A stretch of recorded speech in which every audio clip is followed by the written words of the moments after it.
La psychiatrie a mauvaise presse. Selon une étude du CSA publiée début 2024, 6 Français sur 10 disent que la psychiatrie leur fait peur. Près d'une personne sur 2 imaginant encore un univers fermé où l'on assomme les gens de médicaments. Même chez les étudiants en médecine, les clichés persistent. 62% d'entre eux jugent cette spécialité moins prestigieuse que les autres. Et 49% pensent que la recherche y est moins présente que dans les autres disciplines. C'est faux, et même très loin de la réalité. La recherche en psychiatrie est en plein essor. Depuis 20 ans, le nombre de publications scientifiques sur la santé mentale augmente d'environ 10% chaque année. En parallèle, 87% des Français reconnaissent que les psychiatres exercent un métier essentiel pour notre société. 85% des Français souhaitent d'ailleurs que la santé mentale devienne une priorité nationale. Et chez les jeunes générations, plus d'une personne sur 2 a déjà consulté un professionnel de santé mentale. La réalité, c'est que la psychiatrie évolue, s'ouvre, se réinvente. Loin des clichés d'enfermement, elle devient un champ de recherche vivant et interdisciplinaire. À Lyon, au cœur du centre hospitalier du Vinatier, une équipe en est la preuve. Elle s'appelle PsyR2. C'est une équipe du centre de recherche en neurosciences de Lyon dédiée à la psychiatrie. Une de leurs missions, comprendre pourquoi certains patients résistent au traitement et comment leur permettre de réduire leurs symptômes persistants. Aujourd'hui, je rejoins Leslie Vallard au centre hospitalier du Vinatier pour mieux comprendre leur travail et l'importance des neurosciences en psychiatrie. Dans cet épisode, on parlera donc de la recherche en psychiatrie et surtout d'espoir, celui d'une psychiatrie de plus en plus précise, à la fois scientifique, humaine et profondément tournée vers l'avenir.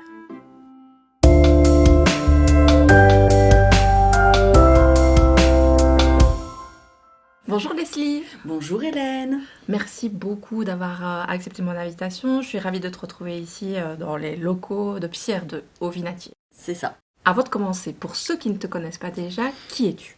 Pour simplifier, je gère tout ce qui est administratif, communication et organisation d'événements dans l'équipe de recherche. Et puis pour le côté informel, on peut dire que je m'occupe de la logistique, des petits tracas du quotidien, pour que tout se passe bien pour tout le monde. Un peu comme une maman.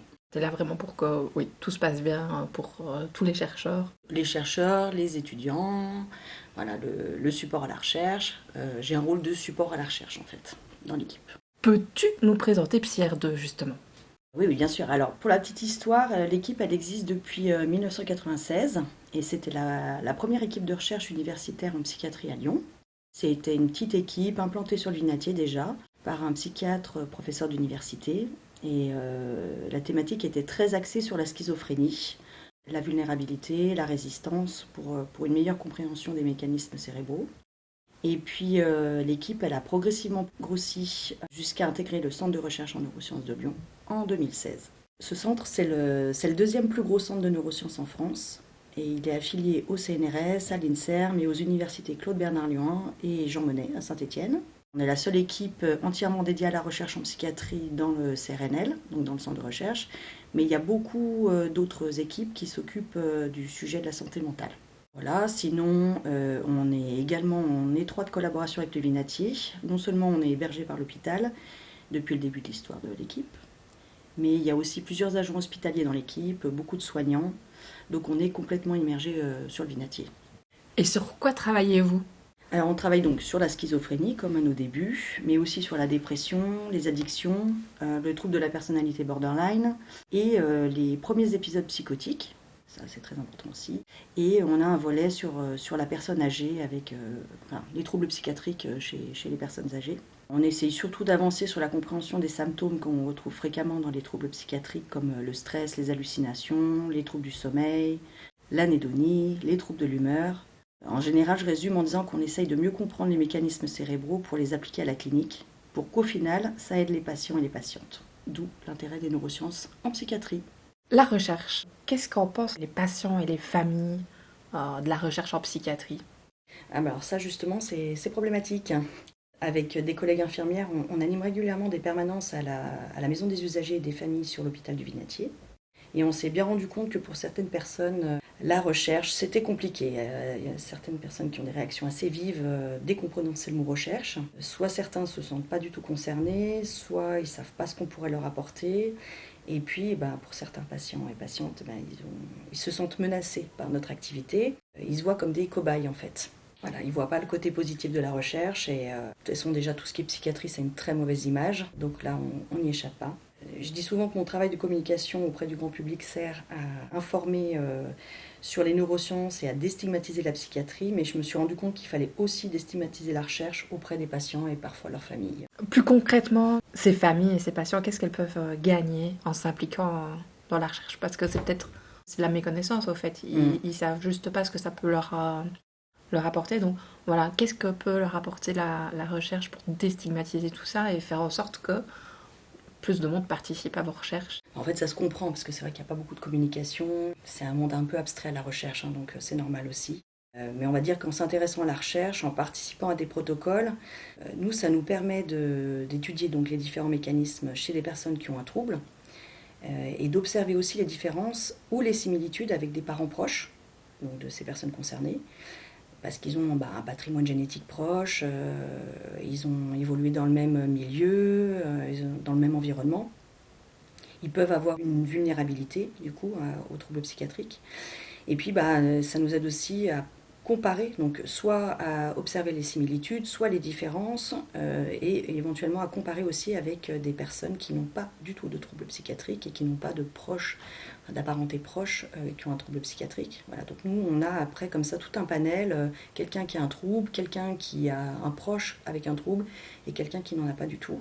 Donc en nous aidant, ils permettent à la recherche d'avancer, de mieux comprendre ce qui fonctionne différemment pour qu'ensuite nous, on puisse adapter les thérapeutiques. Donc ce qui au final reviendra à aider d'autres personnes souffrant des mêmes symptômes. Donc participer à la recherche, c'est pas nécessairement pour demain, mais à l'avenir pour pouvoir aider beaucoup plus de personnes. C'est ça. Mais il y a aussi certains protocoles que l'on a, mais on pourra peut-être en discuter après, où on va, c'est des protocoles cliniques, des études cliniques, où il y aura peut-être un bénéfice direct pour la personne qui participe au protocole, la personne qui a un trouble psychiatrique. On en reparle, absolument, c'est très important. Concrètement, pour un patient ou sa famille qui comprend l'intérêt de participer à tout ça, concrètement, comment ils font, comment ça se passe pour eux?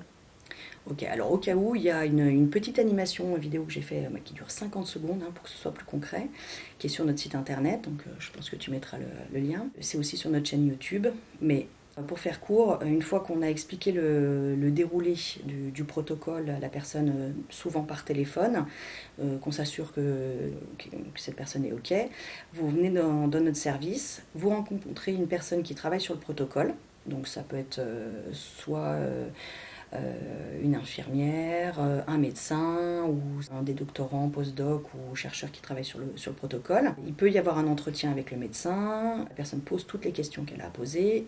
Souvent, il y a des petits questionnaires à remplir. Et puis après, en fonction du protocole, soit il y a des tests sur informatique, soit ça peut être une session IRM. Il y a différents types d'expérimentations. Il y a aussi des études avec les stimulations cérébrales. Enfin voilà, ça dépend vraiment des protocoles, mais voilà, ça on explique tout en amont par téléphone. Et puis on nous demande souvent s'il y a une indemnisation. Et oui, il y a une indemnisation pour les études, c'est pour indemniser les gens du temps qu'ils ont passé dans le protocole de recherche. Et le temps, il est variable? Ça peut durer une session ou plusieurs sessions? Enfin, tout c'est ça.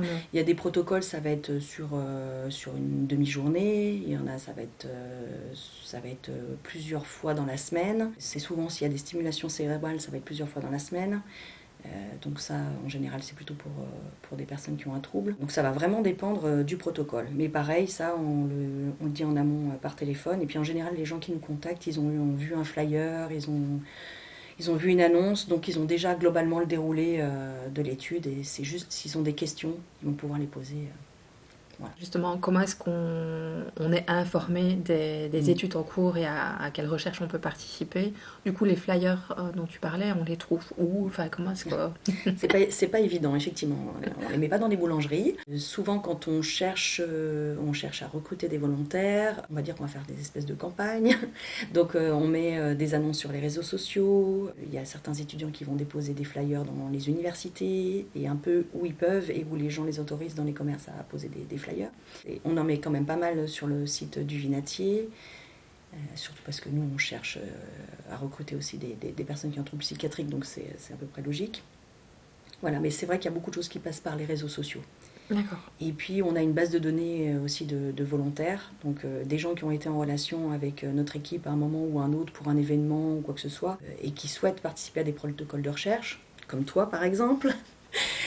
On les a inscrits dans une base de données qui est exclusivement réservée à PsyR2. Voilà, on communique les données à personne d'autre et de temps en temps, on va contacter des gens qui sont dans cette base de volontaires pour participer à un certain protocole. Okay. Où ils pourraient correspondre au niveau des critères d'inclusion, parce que ça c'est encore un autre volet. Alors, mes enfants, ils ont déjà participé à de la recherche aussi, mais c'était pas pour la psychiatrie. Est-ce qu'il y a des recherches avec les enfants? Alors, mais pas chez nous. Nous, voilà. on prend à partir de 18 ans. Mais par exemple, au centre de recherche de neurosciences de Lyon, il y a des équipes qui travaillent sur les mineurs. Voilà, donc mes enfants aussi ont participé, donc, tu vois, comme les tiens. Et voilà, donc il y a d'autres équipes du CRNL qui font sur les enfants. Et là, il y a sur leur site internet, il y a une page dédiée pour s'inscrire si on veut participer en tant qu'adulte, en tant qu'enfant, s'inscrire dans la base de données du CRNL. Enfin voilà. Donc oui, il y a des équipes qui travaillent sur les enfants. Pour faire avancer la prise en charge de tout le monde. C'est ça, parce qu'il y a d'autres choses dans la santé mentale. Hein. Donc voilà, nous, on est spécialisés dans la psychiatrie, mais il y a d'autres choses en santé mentale. Donc par exemple, les troubles du spectre autistique, les troubles du neurodéveloppement, les TDAH.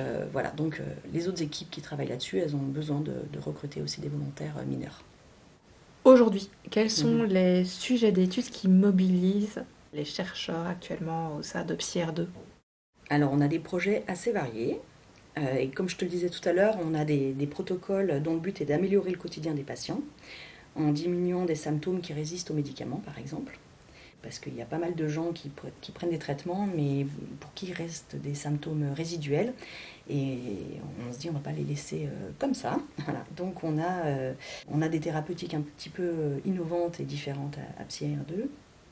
Et donc les symptômes qui résistent aux médicaments, des fois c'est des symptômes dépressifs, des hallucinations auditives ou des symptômes négatifs dans la schizophrénie par exemple. Voilà, donc ça c'est pour les protocoles un peu plus cliniques, ce que je te disais tout à l'heure.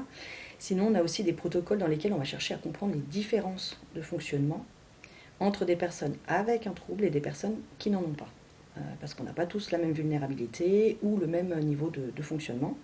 Donc, par exemple, on a des études sur le système de la récompense chez des personnes qui ont une dépendance au jeu d'argent avec celles qui n'en ont pas.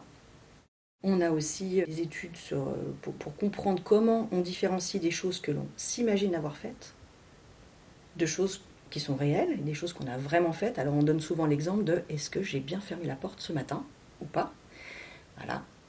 Est-ce que je l'ai vraiment fait ou est-ce que je l'ai imaginé? Voilà, donc ça va engendrer pas mal de choses après, notamment dans tout ce qui est hallucination. Donc voilà, on essaie de comprendre comment ça fonctionne.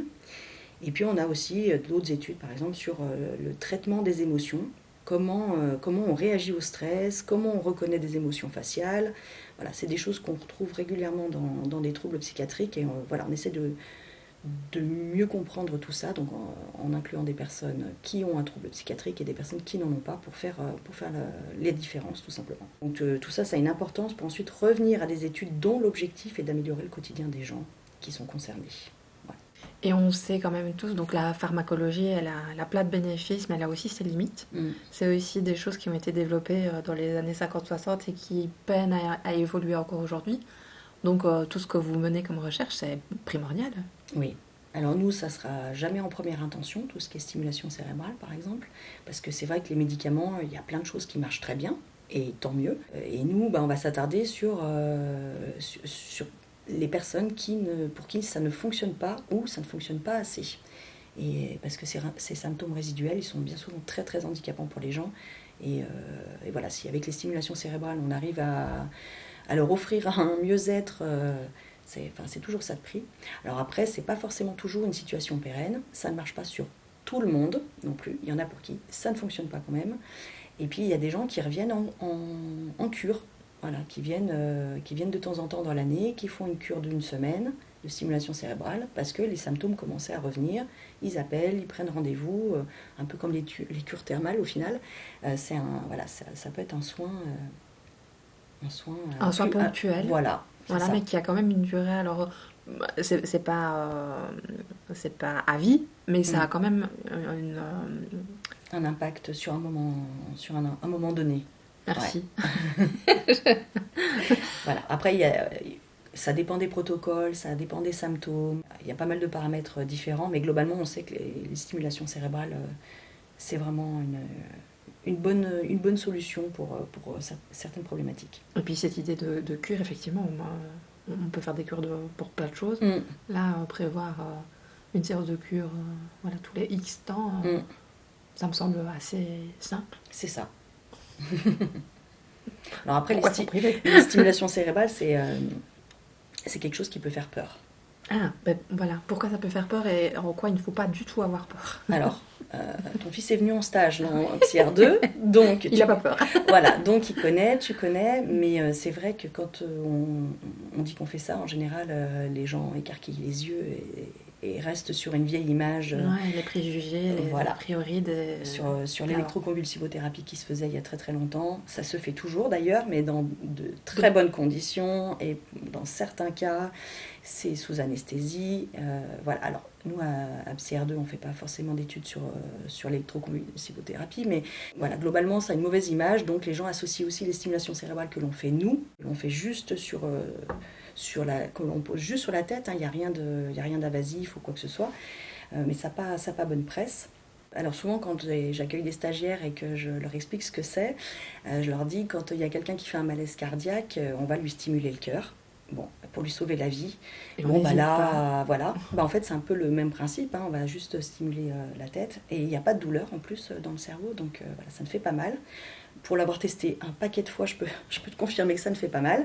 Voilà, c'est juste que ça va réactiver ou calmer certains neurones qui ne fonctionnent pas comme on voudrait. Et voilà quoi. Donc il n'y a pas de douleur et ça marche plutôt bien. Voilà. Grâce à vos recherches, il y a des avancées porteuses d'espoir pour les personnes concernées et leurs proches? Alors oui, mais il y a certaines avancées qui vont être trop éloignées du quotidien pour que ça parle aux gens en fait. Donc, mais par contre, on peut déjà dire 2-3 choses. Il y a des résultats de recherche sur la vulnérabilité à la psychose et le passage entre le risque de la psychose et l'épisode psychotique, ce qu'on appelle les marqueurs de transition.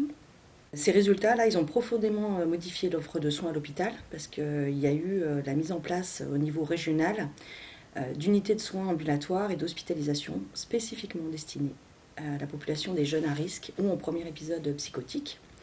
Donc ça, c'est quand même très important parce que comme toute maladie, plus on s'y prend tôt, mieux c'est.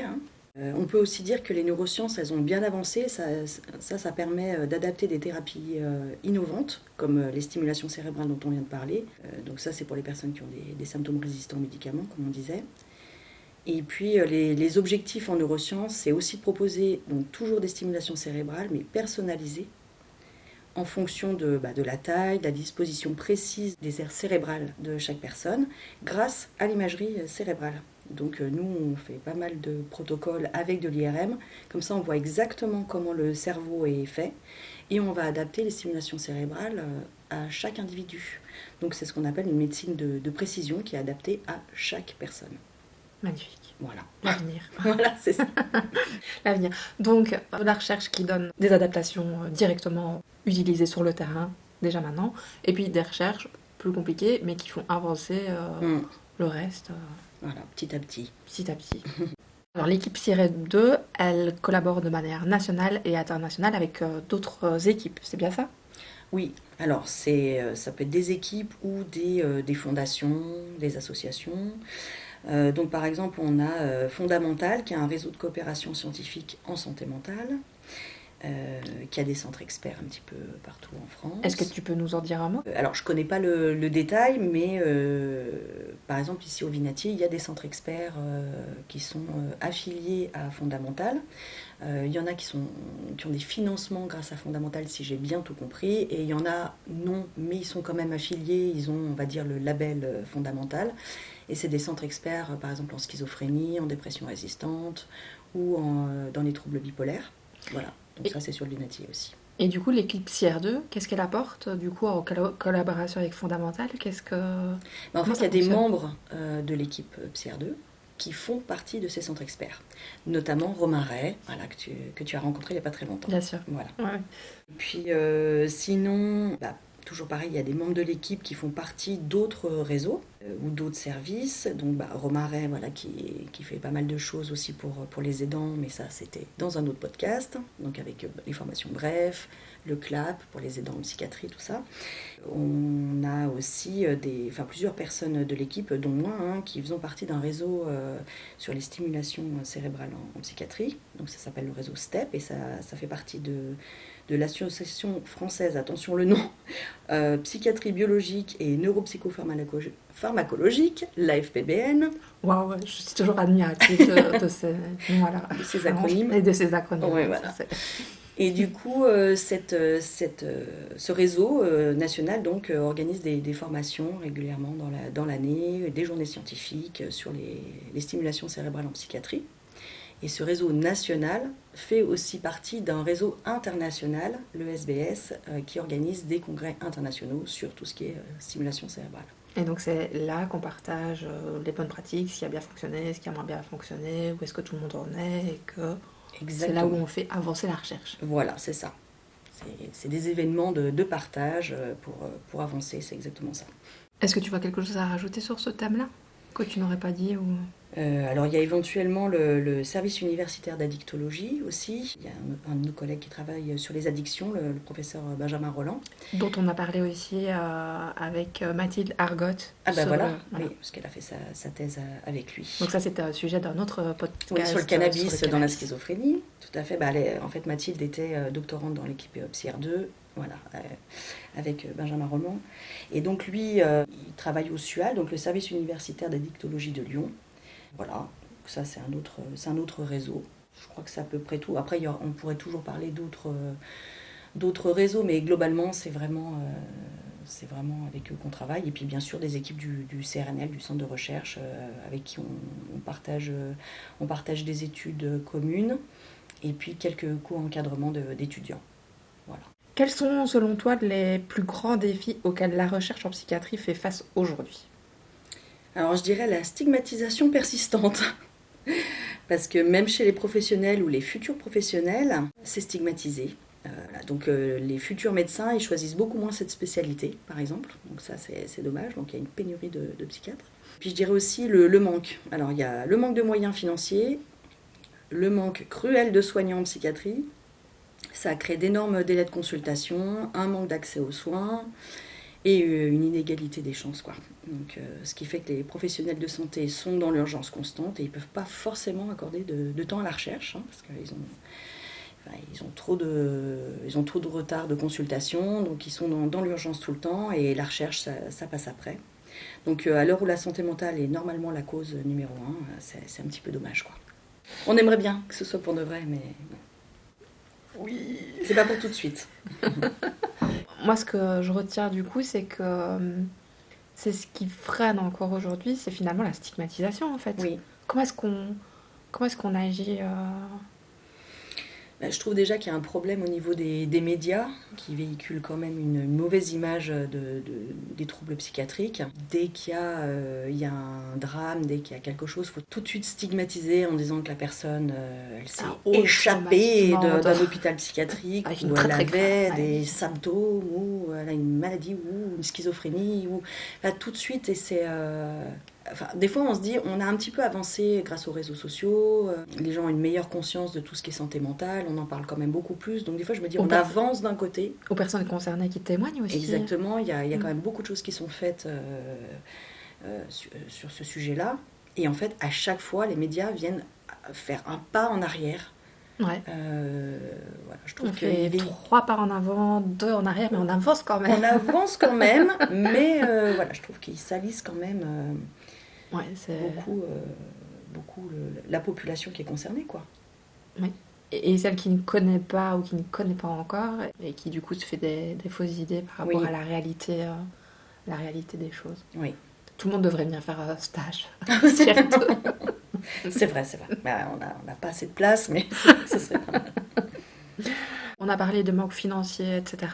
Mais par rapport aux proches, comment est-ce qu'on pourrait faire évoluer les choses par rapport à eux? Ce que tu as vécu, quand on arrive, quand on a une personne proche qui est concernée, on ne sait pas à qui s'adresser.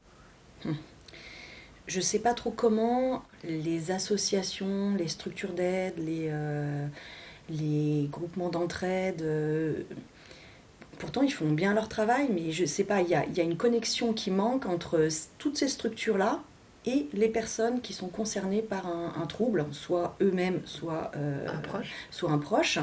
Et du coup, quand on arrive, voilà, on apprend le diagnostic d'un proche. Ou on n'a pas de diagnostic, mais clairement, il y a quelque chose qui ne fonctionne pas, ça c'est mon cas. Effectivement, on se retrouve face à l'inconnu et en ne sachant pas du tout où se diriger. C'est ça. Et ça reste une réalité. Enfin, en 2025, ça reste une réalité. Effectivement, il manque une porte d'entrée où, dès qu'il se passe quelque chose, on peut aller vers là et puis être redirigé effectivement vers les associations. Enfin, il y a extrêmement beaucoup de choses qui existent. Oui. Mais, et puis même, alors aujourd'hui, je suis beaucoup mieux informée, etc. Mais il y a tellement de choses. Ça reste compliqué. Oui. Et en fait, il faut aller à la pêche aux infos. Ça ne vient pas de l'extérieur, ça vient de soi, il faut s'investir. Alors après, il y a des gens en plus qui restent dans le déni face à un diagnostic ou quoi. Et donc ces personnes-là, elles n'auront jamais les infos. Parce qu'il faut aller les chercher. Il faut aller les chercher. Voilà. Et puis, soit on ne sait pas où aller les chercher, soit la maladie, c'est ce qu'on disait dans le dernier podcast, c'est un tsunami. Oui. Donc, on n'est pas nécessairement en capacité de... Voilà, et plus le temps passe, et plus c'est compliqué pour certains. Enfin, oui, il y a vraiment quelque chose... Donc, alors après, il faut aller chercher sur Internet. Il n'y a pas grand-chose d'autre à faire. Enfin, j'ai l'impression pour l'instant.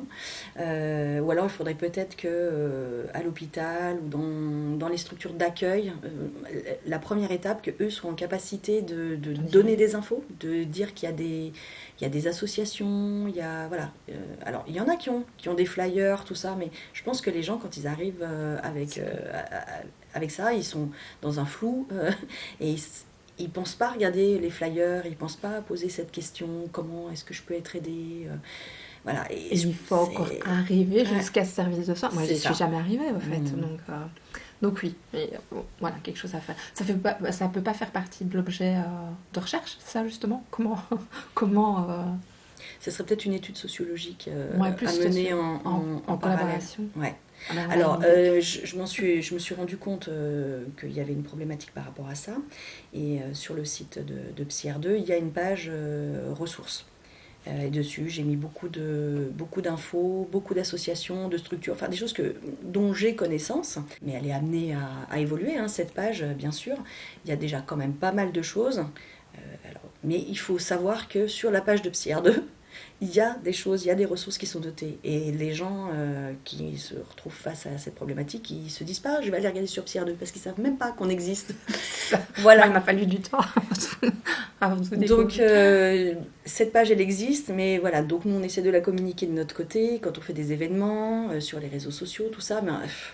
Mais voilà, pour les gens du quotidien qui tombent dans cette problématique de santé mentale et ou de problèmes psychiatriques, ils ne savent pas qu'il y a cette page qui existe, et puis elle ne regroupe pas toutes les infos, toutes les associations, toutes les structures, mais c'est une porte d'entrée vers pas mal de choses quand même. Donc, voilà. Mais je pense que de toute façon, les regrouper toutes, je pense que c'est juste c'est impossible. Pas possible. Voilà, ouais. Et en plus, suivant le territoire où on est, ça peut varier. Enfin, c'est mission... Impossible. Mais bon, après, peut-être qu'en intégrant, si on contacte une de ces associations ou structures, peut-être qu'elles peuvent, elles, rediriger vers d'autres. Voilà. Donc, on va dire que c'est un point d'entrée sur pas mal de choses quand même. En tout cas, c'est un vrai sujet d'amélioration pour toutes les personnes. Mais que ce soit pour s'informer juste parce qu'un proche est concerné ou pour pouvoir agir si on n'est plus directement concerné. Mais il y a vraiment quelque chose, un point essentiel à améliorer. C'est ça. Leslie, si tu pouvais adresser un message aux familles, aux patients, ceux que vous voulez inviter pour les recherches, ou aux décideurs politiques, qu'est-ce que tu leur dirais? Juste aidez-nous à aider les gens concernés par des troubles psychiatriques. La prévention, la prise en charge précoce, ça peut vraiment être efficace si on donne les moyens à la psychiatrie. Ça permettrait d'avoir moins de personnes à traiter après coup. Donc il vaut mieux prévenir que guérir. Oui, absolument. Voilà, la prévention. Ce serait ça mon message. Merci pour ce message. Quand tu regardes l'avenir, qu'est-ce qui te rend optimiste pour les personnes concernées par un trouble psychique? Alors la seule chose que je vois face au nombre croissant de personnes concernées par les troubles psy, c'est peut-être l'intérêt grandissant de la génération actuelle pour la santé mentale. Je trouve que les ados, les jeunes adultes, ils sont plus ouverts, ils en parlent librement, ils sont vigilants sur leur santé mentale. Et je me dis que si les mentalités, elles évoluent, ça aura peut-être un impact sur les décideurs politiques à un moment donné, pour qu'ils considèrent pour de vrai ça comme une priorité, et que ce ne soit pas seulement un effet d'annonce ou de mode. Ouais, on compte sur la génération actuelle, sur la génération de nos enfants, on va dire. Ouais, mais je pense qu'ils sont... En tout cas, mes enfants sont beaucoup mieux informés que oui, moi. Moi aussi, je trouve ils sont ouverts à ça, ils en parlent plus facilement entre eux. Et je me dis, c'est déjà un pas énorme. Ouais. Plus se dire, les vieux discours, les psys, c'est pour les fous. Comme de temps en temps, il y a encore des interviews de trottoir, là, et les gens tiennent encore ce genre de discours. Et je trouve qu'on l'entend moins chez les jeunes adultes et les ados. Avant de conclure cet épisode, je te propose de répondre à 6 questions rapides que je pose à chacun de mes invités. Est-ce que tu es partante? Allez, c'est parti. Quel moment clé a changé ton regard sur la santé mentale? Alors, je dirais quand j'ai intégré l'équipe de recherche il y a 19 ans. Waouh. Avant ça, j'avais un regard assez critique sur la psychiatrie, j'avais des préjugés, comme pas mal de monde. J'avais des doutes aussi sur mon intérêt pour ce domaine, et je suis ravie d'avoir eu la chance de pouvoir changer d'avis. Parce que depuis toutes les rencontres que j'ai faites, que ce soit les professionnels de santé, les patients, ou juste des personnes dans mon entourage qui étaient concernées par un souci de santé mentale, ça a fait qu'accroître mon intérêt, et je trouve ça très important et très intéressant en plus comme domaine. Si tu pouvais déconstruire une idée fausse, une bonne fois pour toutes, ce serait laquelle? Ce serait que l'idée que les personnes qui ont un trouble psychiatrique sont dangereuses. Voilà, parce que c'est un truc qui persiste quand même. Et justement, je voulais en parler dans ce podcast, mais il y a une enquête de Fondamentale, justement, de la Fondation Fondamentale. Je pense que tu mettras le lien après, mais je vais juste dire le résumé, les conclusions de cette enquête. Donc je lis, c'est « Les personnes atteintes de maladies mentales sont 10 fois plus victimes d'actes criminels qu'ils n'en sont les auteurs ». Voilà, donc c'est quand même important à souligner. Et une autre petite citation tirée de cette enquête. La littérature scientifique souligne que dans les pays industrialisés, le taux d'homicide est compris entre 1 et 5 pour 100 000 habitants et que les troubles mentaux graves sont considérés comme responsables de 0,16 cas d'homicide pour 100 000 habitants. Pour ce qui concerne les homicides, les malades mentaux, donc ça dixit l'enquête, représentent donc selon les pays entre un criminel sur 20 et 1 sur 50. Voilà, donc les chiffres sont quand même relativement faibles. Voilà, donc ce serait ça que je soulignerais. Vois-tu des innovations, peu importe le domaine, qui pourraient révolutionner notre manière d'aborder la santé mentale et donc sa prise en charge? Là, comme ça, j'en vois pas 50, mais je dirais peut-être les pistes biologiques et génétiques qui peuvent permettre aux gens de se rendre compte qu'on ne choisit pas. Même si je précise, les troubles psychiatriques sont multifactoriels, c'est pas figé sur tout ce qui est biologique et génétique. Il y a quand même pas mal de choses qui rentrent en ligne de compte, mais voilà, on ne choisit pas de tomber malade, peu importe la maladie, voilà, qu'elle soit physique ou psychique. Et donc la santé mentale, c'est à considérer et à traiter comme les autres maladies, les maladies physiques, on va dire. Voilà. Donc le plus tôt possible. Le plus tôt possible. Y a-t-il un livre, un film, une œuvre ou une rencontre qui t'a profondément marqué sur le sujet de la santé mentale ou des troubles psychiques? Alors, comme je disais juste au-dessus, c'est plutôt une multitude de rencontres et d'événements qui m'ont sensibilisée à la santé mentale. Par contre, je recommande souvent un petit film qui dure 10 minutes, mais franchement, il est tellement bien qu'il a l'air d'être beaucoup plus court que ça. Il est très parlant, il est très touchant et c'est sur la dépression et ça s'appelle « Et toi, ça va ?» Donc pareil, je te donnerai le lien si ça intéresse les gens. Mais voilà, c'est vraiment 10 minutes très courtes en fait, très explicites sur la dépression, très parlant. À partir d'aujourd'hui, que t'engages-tu à continuer de faire, à initier, à arrêter ou à faire différemment en lien avec la santé mentale de manière personnelle ou professionnelle? Voilà, je continue d'organiser des événements grand public. Ça, c'est pour sensibiliser les gens et je trouve ça important, pour la déstigmatisation notamment. Et puis, j'initie quand même régulièrement des nouveaux projets dans ce sens. Donc, on se diversifie. On a organisé et participé à des conférences interactives, des conférences avec des ateliers, des ciné-débats, des animations scolaires, des portes ouvertes. Voilà, donc, alors des fois c'est de notre propre initiative, puis des fois c'est dans le cadre de la semaine du cerveau ou plus récemment la fête de la science. On remarque que les gens sont toujours au rendez-vous quand on propose quelque chose et ça c'est très gratifiant et très rassurant. Et puis après au niveau personnel, je suis secouriste en santé mentale depuis que j'ai effectué la formation PSSM il y a quelques années. J'ai vraiment à cœur de prendre soin de mon entourage, que ce soit au travail ou dans la vie personnelle. Dans un an, comment rêves-tu qu'on agisse collectivement en faveur de notre santé mentale? On est d'accord que c'est un rêve. Voilà. Ok. Alors je dirais qu'il y ait plus de psychiatres, que les centres experts en diagnostic ou en accompagnement soient développés, que les services de prise en charge des premiers épisodes psychotiques puissent se développer aussi, parce que, encore une fois, il vaut mieux prévenir que guérir. Qu'il y ait plus de psychologues pour accompagner les patients en psychothérapie, voilà, parce qu'il y a un gros manque aussi à ce niveau-là. Et tout ça, ça permettrait de réduire les délais de prise en charge et donner les meilleures chances aux personnes concernées. Voilà. Puis ce serait bien aussi une meilleure cohésion entre les différents pouvoirs politiques, judiciaires, hospitaliers, économiques, éducation, afin que la prise en considération de la santé mentale soit globale et pas qu'une préoccupation médicale. Voilà. Mais c'est ça, prendre en soin notre santé mentale dans tous nos domaines de vie, depuis l'école, pour éviter justement de limiter. C'est ça, parce que là c'est trop compartimenté. On dirait que ça ne concerne que l'hôpital en fait, enfin, que le milieu médical, et c'est pas le cas. Et c'est pas tout le monde est réalité. impacté. Ouais. Donc voilà, qu'il y ait une meilleure cohésion entre tous ces pouvoirs en tout cas. Merci infiniment pour ce temps que tu m'as accordé et toutes ces pépites que tu nous as partagées. Je t'en prie, avec plaisir.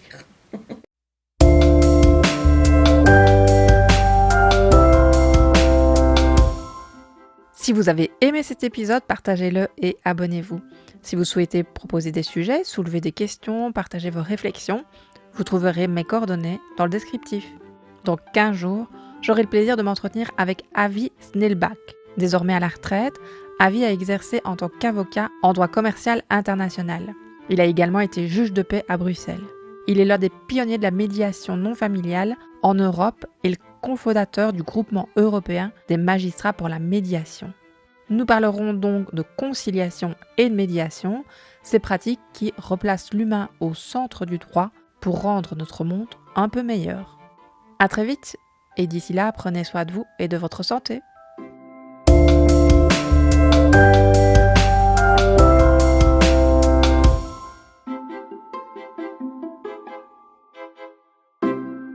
Vous venez d'écouter Éclat d'esprit, le podcast qui met en lumière avec authenticité et ouverture d'esprit les mystères de notre santé mentale.